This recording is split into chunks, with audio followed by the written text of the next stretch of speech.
Welcome back to the show. Today we're going to talk about Impact CFO, right? The places where you as an organization aren't running your business as well. We've got one of the top fractional CFO companies on the podcast today, and they're really going to help you look at your organization, where you're messing up, some ideas to help you grow your brand, and where you are being the bottleneck. And we've got we've got Lowell. Lowell, say your last name, Mora? Lowell Mora, M-O-R-A, Mora. Mora, sorry, Lowell. Welcome to the show. Glad to have you on, Lowell. And talk to me a little bit about where are organizations messing up? Where are these founders messing up? Yeah, the biggest problem in family-owned businesses is that the owners are viewing their identity and they're bottlenecking the business by not getting ready to do a transition to another family member or an external exit. And they're putting really not only their families, but all the other stakeholders in the business, primarily the employees and their families, at risk. And I'm really finding that it's almost an epidemic in family-owned businesses today. Well, I mean, look, I'm a founder. I've been a founder. A lot of the companies I've grown are really are my, part of it was my ego. But I mean, certainly as a young entrepreneur, a lot of what I've created was, in showing the world that I am somebody, right? There is something about being an entrepreneur that you're trying to show the world something, right? I mean, there's a little bit of that in there. And there is a cost when we operate a business from that point of view, isn't there?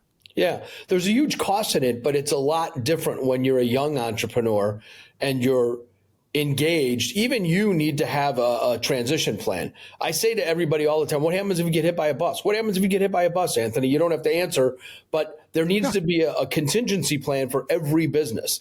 And as we get older and more into our careers, and I'm talking with people in their 50s, 60s, 70s, you got to have a plan, because otherwise it's going to be disaster for the business and everybody who's involved in it. You have to be able to realize when it's time to do something different. We all have an ego. All of us who run businesses, we all have an ego. And at some point you have to put that aside and protect other people as well as your family. Well, it just, without it goes to some great expense, right? I mean, nothing worse than being in probate court or somewhere where you're having a court decide what's going to happen with your legacy. And, because we're going 100 miles an hour, sometimes we need to slow down and just spend some time really creating a future for whatever could happen, right? I mean, I think the same thing goes with our estate planning for us as my wife and I slowing down to create an estate planning for us. I mean, God forbid something were to happen. What do we want our assets to go? How do we want that to be divided? How do we want to support our children going after it? I'd like to be the one who decides that, not have some court decide how that's going to be happen. So as you come into organizations and you're looking at that planning, right? And you as an organization come into companies and start to look at that, where do you start and how do you start to dissect, the ones that are doing well and the ones that are not doing it well? Yeah. One of the things is, and you touched on it, is the legacy. If you're not you can't continue doing it forever, and you want to protect your legacy of your pride of what you did. Typically when I go into businesses, some of them have good financial records, some of them don't. But I've never met a business owner yet who thinks his business is worth less than what the market would call it, would say that it's worth. They always think it's worth more. So the first thing I say is we have to get a reality check, and we have to look at the numbers and say, hey, what does this business show, and what could we monetize this into the future, right? First, do you want to grow the business further? Do you want to kind of stay steady Eddie and prune it and get it ready to sell in a little bit? I come in and I say, hey, let's look at it. I come into some businesses and the records are a mess and we have to recreate the records. What I don't do bookkeeping. I don't do transactional stuff. I help you from the executive level, but I can help you put your accounting department in place if you need to do it.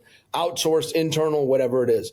But then you got to get to the brass tacks and you have to say, hey, it's really, really simple. When you value a business, it's what's your adjusted EBITDA times a multiple that the market can determine, you can get those figured out.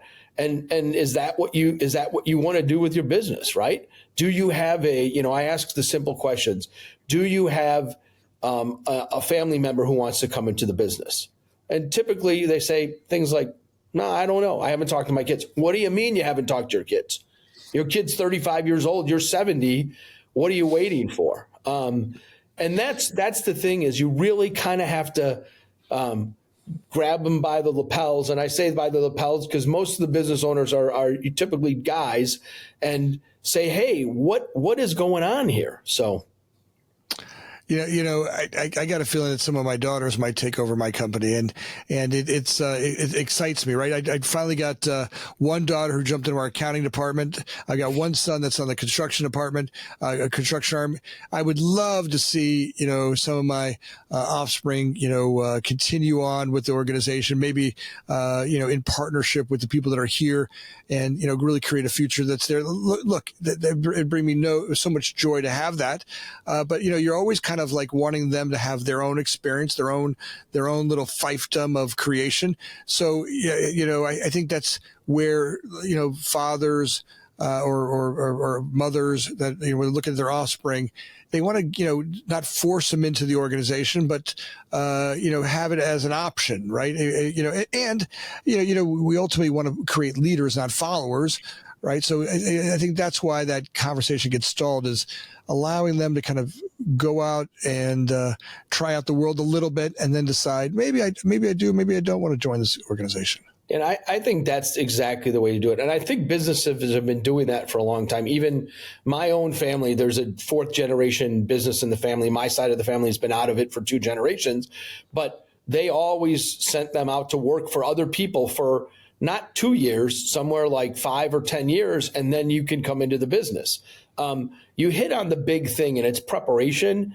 These numbers, only 1 out of 3 family-owned businesses make it to the 2nd generation, and only 1 out of 8 make it to the 3rd generation. And why is that? It's because they haven't planned the correct way. Maybe some of it is that the kids don't want to come into it, and you shouldn't force your kids into the business, but I've seen a lot of them where they just say, oh, your dad died.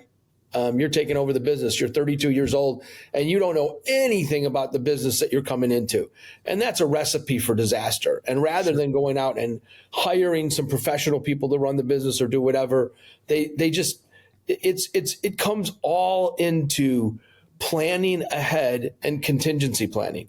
Every year for every business I work with, we do a contingency plan. What happens if everything goes haywire? And the first time I did it, my boss forced me to do it, and it was 2008.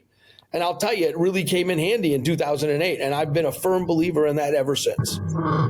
Well, I mean, look, when you talk about that child that gets forced into a business, or the spouse that gets forced into a business because their spouse passed away, sometimes it might be just as easy for them to sell the business and put their money into some sort of annuity, and it's a safer place for them to go rather than have the business run itself into the ground and fall apart. Right? You've got this great organization that you may or may not have any knowledge of it. And that might be the contingency. Like, hey, look, if something were to happen, I want this sold, and I want the assets or proceeds to go to my spouse, and try to figure out a way. How would you sell this? Right? What would be now?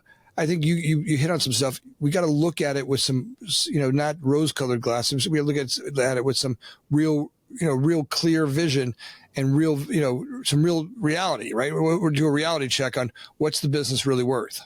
Yep. So, and that's one of the key things that you hit on there is the problem is, and I have this conversation with business owners all the time. I say, do you have any Keyman insurance or disability insurance? No, why would I need that? Well, if everything in the business runs through you and something happens to you, your spouse or your family doesn't know how to run the business, you can, for $500,000, you can go out, to get $500,000 of Keyman insurance, which would allow you to hire somebody professional to run the business, it probably costs you $20,000 a year. So you can get somebody to run the business professionally for 2 years. Then you can figure out what you're going to do. If the answer is to sell it, you sell it. It's just when all of a sudden your wife or your kid or somebody who knows nothing about the business is spending all their time running something that they can't handle, it's a disaster. And that's where the value destruction happens. And that's what you don't want to happen. I think that's You're right on. Let's talk a little bit about some of the companies you've come into. Yep. And I want people to really get a relationship to, the stories that you're telling about some of the organizations and where they're messing up, and look at their organization. Right. So I'd really like to kind of do a little bit of talk to me about some of the stories you have and some examples of what's happening. Well, I'll give you an example of a approximately $10 million electrical cable assembly harness not so much a manufacturer, assembly and fabrication business. And the gentleman who's running it is mid-50s. He was sort of dragged into the business by his dad when he was around 25 or 30. Shouldn't have ever joined the business, has admitted that. And right now he's got a 21-year-old son and a 19-year-old daughter. And I'm helping him to make sure that we don't drag them into the business because they don't want to be a part of the business. They have completely other desires and aspirations. One of the biggest things I've faced and I've helped with this business, and you really see that you're making an impact when you say something and somebody ignores you, and then a year or two later you come back and you hear them say exactly what you said. One of the biggest issues in this business is customer concentration. 80% of the business goes through one customer, even though there's 5 or 6 different divisions and platforms. Before the pandemic thing happened, I said, we got to work on this. We got to work on this. And lo and behold, with the supply chain issues, the logistics, they've slowed up. This client finally said, hey, our inventories are overbloated because we were just buying, and he's in a lull now. And when you go into a meeting, you hear, yeah, Lowell told me that 3 years ago, and I really should have listened, but I'm going to listen now. So this is a business that we're trying to get in a condition to grow and maximize the value in 5 to 7 to 10 years. So what am I doing? I spent a lot of time with them. I'm on their management team. I started here, and this is shocking to me. You get into businesses, well, what's your budget? Well, we don't. Why would we do a budget? Well, it's pretty common practice to do it. And even if nobody's being, in a lot of bigger businesses, people are being compensated and paid and measured off their budget. But even if you're not doing that, it gives you some baseline for comparison in the future, and it gives you something to aspire to, right? Budgets should be aspirational. If you did 10 million before, how are we going to say it? So we want to do 15 million the next year. How are you going to get there? What are the steps and the strategic actions, tactical and strategic, that you need to take to do that? Well, how am I going to get the sales in? Well, I need more people to do it. I mean, all kinds of stuff like that. So. Well, a reality check, like just putting numbers on a budget. I've done that, right? And not created a real reality check for how are you going to do that incremental growth, right? Because going from 10 million to 15 million, that's a pretty big jump in business. Now, do I have the team? Or do I have the business development guys and gals to go out and do that? Do I have the team to literally go and get that? And business development doesn't happen today. It's not like I go get business today and I get it tomorrow. I mean, there's a ramp up period, right? There's depending on your sales cycle. That might take you 6 months, 7 months to get there. And if you're sitting here in January going, hey, I want to increase by $5 million, you're not going to get there. I mean, you now have to do $5 million worth of extra sales between, your halfway point of the year and the end of the year. And that may or may not be possible based on where you're at right now. So a reality check. And I think that's where great budgeting and forecasting come into play. Someone says, look, you want to go a $5 million incremental growth. Let's go look at what you've done so far and how many employees it's taken to do that, right? Right now, they do with 10 employees, it's taking you 50 people. Is 15 million going to take you 20 people, or is it going to take you 25 more? Right? Because it's not always incremental, right? Sometimes that added business or added product line or added work that you're going to do, you may be a lot less efficient than the original efficiencies. Right. I mean, one of the things that businesses aren't doing really well is looking at what's their true profitability, their margins, right? And in a deeper dive is, what are your margins by your product types, right? Everybody's got different product types. What are your margins? Are you costing your business correctly? Are you putting all of the variable cost in there? Because really what should happen is, if say you have a 30% margin on your business overall, on the profit margin, gross profit margin, and you add another million of business, you should be driving 300,000 right to the bottom line if you're not adding a lot of overhead and admin. but that overhead and admin creeps in every business. And I've never seen a business that over a period of time, I call it, they get fat and happy. And then you take a deep dive and you look at, what is this person doing? What is this guy doing? So you really have to always be pruning that. But what they're not doing is they're not doing a deep dive on their margins, their metrics, benchmarking. How many people do you have generating sales or doing product development? Maybe you're not exactly comparable to the market, to your industry, but if you're spending way more on it and you're not getting anything out of it, you got to cut it out. So that's kind of the things that some business owners don't really take a look at. They know at the end of the year, and they're not looking at month to month, they look at it and they're, I got money. I can pay my taxes. I can take a little bit out, but that's not to me sound financial management. And that kind of drives me to some of these other, to me, they're amazing statistics. And this isn't my study. This is a study by Intuit. 40% of business owners self-describe themselves as financially illiterate. Okay. Yeah, those aren't my words. I'm sorry? Yeah, come on here. Most business owners suck at the accounting side. Right. And look, I've been there. Look, you start talking accounting, I want to fall asleep. In fact, the best way to put me to sleep is put me in an accounting meeting. I just notice that, that's why I've got this team. I got to trust the team that's out there, but it's such an important part of business. Mm-hmm. And as an entrepreneur, I've had to really, really put some focus on developing my understanding of our economics, our models, the work we're doing. A lot of times that isn't something that an entrepreneur wants to hear about. They're rose-colored glasses. I want to be on the edge of my sales. I want to be talking to customers. I don't want to be doing analytical work about budgets, forecasts, and modeling and really look at that. That's what I want my accountants doing. And that you shouldn't have to do that, right? Now, you should be getting your numbers crystallized into as digestible of a story with a dialogue at the end of the month. So it drives me crazy when you go into a business and somebody throws a set of financial statements that are printed right out of the ERP system. Right? I've been doing this a long time. A guy like Anthony wants a 5-page deck that gives him the key numbers and tells him the story about where his business is. And every business is different. I've been in a lot of businesses where we have longer lead times on. So what's my pipeline look like? What's my backlog look like? What is my forecasting for the year? Don't just be a historical reporter to me. Tell me what the year is going to look like. And that can come in any way, shape, or form. But so this is one of the things when I, as a CFO, work with a company, and back when I was doing it full time, when I got the thing humming like a good engine and running like a top, I spent 10 to 15% of my time on historical numbers, things in the past. Everything I was doing was forward-looking, strategic, forecasting the rest of the year, the next numbers. And that's what you should be doing. You should be saying, hey, I should be telling you as your CFO, by the third, fourth week of the month, this is what our month looks like, and we should be within 5%. You don't have to worry about it then. You're out doing what you need to do to run the business and not worrying about it. Now, you also need to be notified when things are going off the rail, and a lot of finance people don't like delivering bad news, but man, that's what you're there for. You got to deliver the bad news so you can get out in front of it and plan. So I want the good, the bad, and the ugly.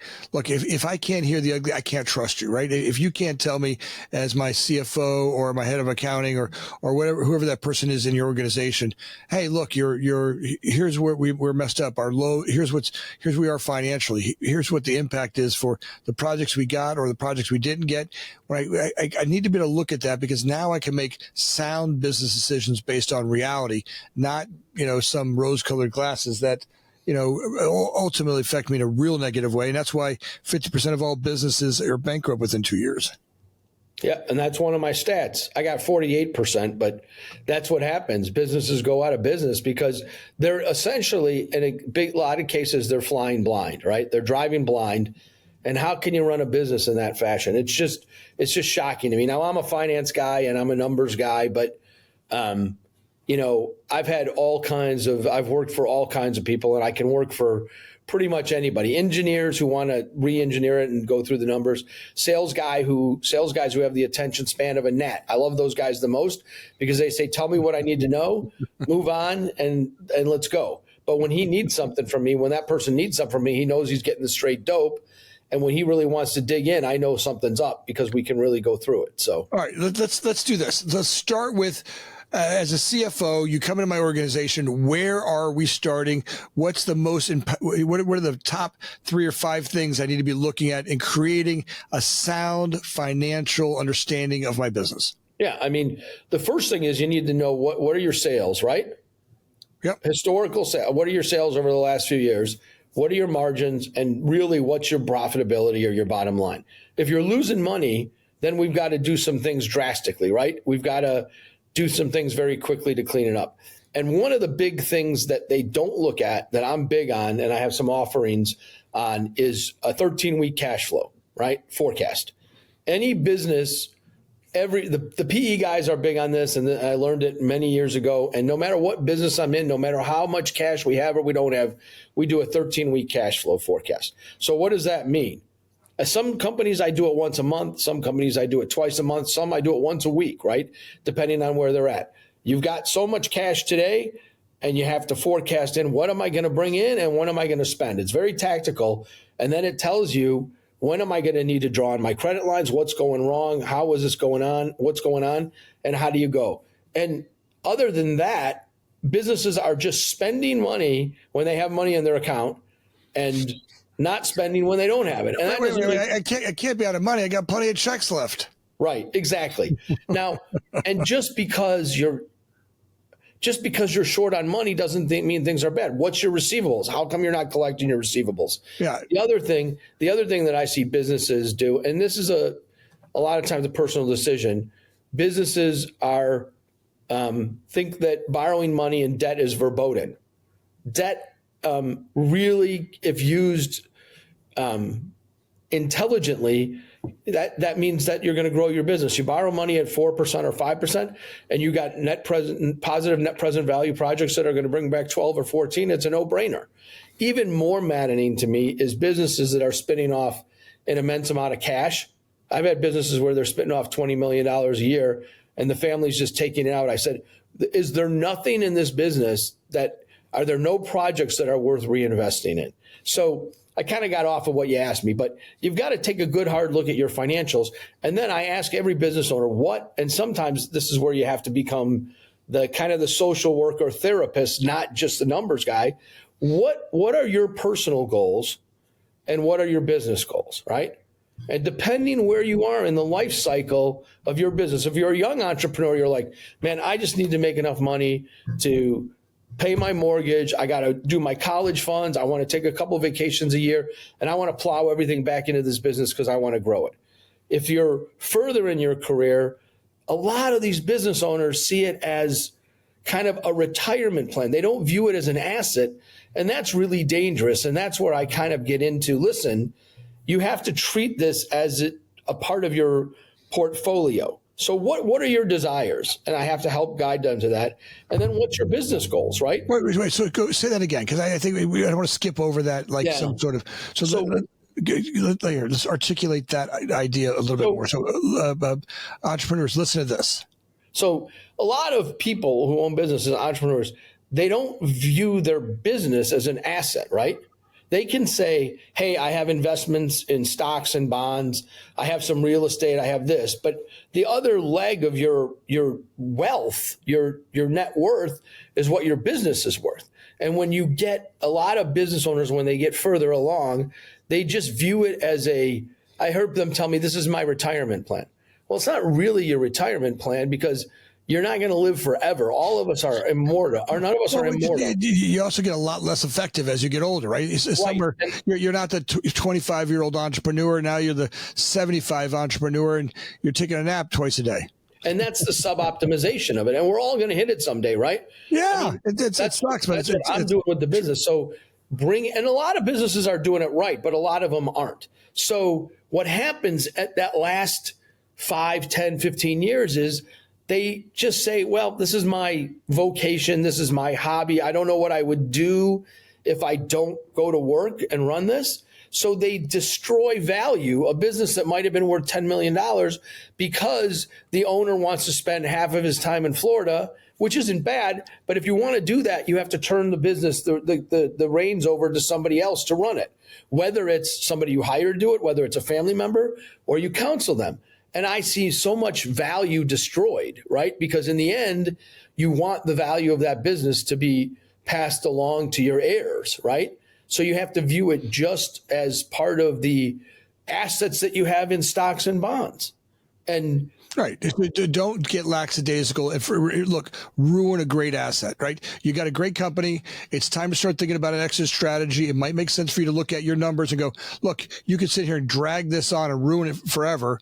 Or you're at the peak of your value. You're starting to lower your performance. There's that curve, that peak value, performance starting to lower. You're at the top of that, at that intersection. Now's the time for you to start thinking about exit strategy and gain the biggest gain you can possibly get, and plan on doing something else for your retirement. Look, if you're looking not to be bored, go take up golf or figure out a boating or learn fishing, right? Don't ruin an asset that's generating great value for you by getting lackadaisical in the business. And this is a little touchy-feely, but I'm mid-50s, and I want to do what I'm doing for a long time because I love doing it, but I want to do it in a flexible way, and I don't want it to be my whole life. If somebody said to me, you stop today, you're done, I've got a million things I could do with my time and figure things out. The generation, and I'm one of the oldest Xers, but the next generation above, their identity is so tied into their work and what they do that they can't see it that way. They don't want to play golf. They don't want to do this. What am I going to do? I like to come into the plant and putter around, and they're not really adding as much value anymore. But it's hard for you to look introspectively at yourself. So sometimes you need, in a lot of cases, you need somebody who's a trusted advisor to really shake them by the lapels and say, hey, you got to do this. You got to look into it. Well, it's been great having different coaches come into my life. And I love what you're talking about here, right? And I think this is really where you've got to get a trusted relationship outside of yourself, right? Because my brain, that voice up there, I call him Fred. Fred lies. Fred in my head lies about what's really happening, makes up some stories. I need trusted people on the outside of me to look at me with some reality glasses and say, no, look, you bring on a leadership team. It's time for you to step back. Oh, by the way, don't bring on a leadership team unless you're willing to let them lead, right? I had a great business coach. She comes in and she says, look, one day she comes in my office and she's in her chair. She goes, today we're going to lock your door, right? She's a big woman. She's got this great red hair and big red lips. And she comes in, she's like a big personality, right? She comes in, she's like, today we're going to lock your door. I'm like, oh, great. I get to focus. And she's like, no. We're locking you in. I go, what do you mean you're locking me in? She goes, yeah, you know what you did? You hire all these amazing people and you keep walking out there and stepping on all their air hoses. She goes, yeah, today you're not allowed to talk to any of them. I go, what do you mean? Well, look, you keep walking out there and you want to run things and that's their job. You get 1 hour a week with 7 people. You get 7 one-on-ones, and 2 of them were, just kind of some mentoring stuff, and 5 of them were leadership people. And it was an amazing. And at first, I thought, all right, I'm going to have a list of people, things for them to do. Like, all right, I'm going to sit down with them. All right, let's go through their thing and make sure what they're working on and what their tasks are. And I'm going to drive. And now I find out I don't talk about any of that. Right today, I talk mostly about kind of our overall goals, but more about them, how they're doing as individuals, how their lives are going. And I found out the great leaders that we brought on lead the organization down a pretty amazing path, right? They're able to grow this. And when I get out of their way, right? And that's not something that I could have done on my own, right? I think that's what you're talking about, right? Being able to walk in an organization, have a trusted partner or CFO like you that can come in and go, hey, let's look at what you're doing here and set up some new ways of looking at it. So, Lowell, I think it's great. If people want to hire you or have you come on board, how do they find you? Yeah, the best way to find me is at my website, www.impactcfo.net. I have a free few on there. If you go to the free tab, there's several free offerings, cash flow, consultations, all that kind of stuff. I'd be happy to do that.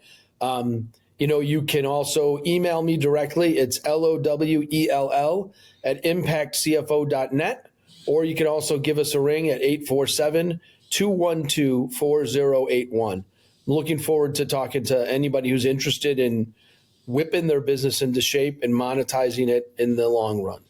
Whipping it into shape. Nice job, Lowell. Great to have you on the podcast. Grateful for you being here. Thanks. Have a great day. It's funny, audience. I really appreciate having Lowell on here. Last week, we had an amazing week, right? You guys, more downloads than we've ever had. It's been amazing watching you guys download and be part of this, and all the support and all the comments you had last week. Continue. We want more comments. Give me something about Lowell. You like it, you didn't like it. You want us to say something different. You want to challenge something. Great. Challenge it. I love that because I feel like our audience does that well. If you could like and subscribe, a lot of you weren't subscribed yet. So if you could, do that now. It makes a world of difference to Alyssa and Connor and Joe and all the people in the background that put this podcast together tirelessly every single day.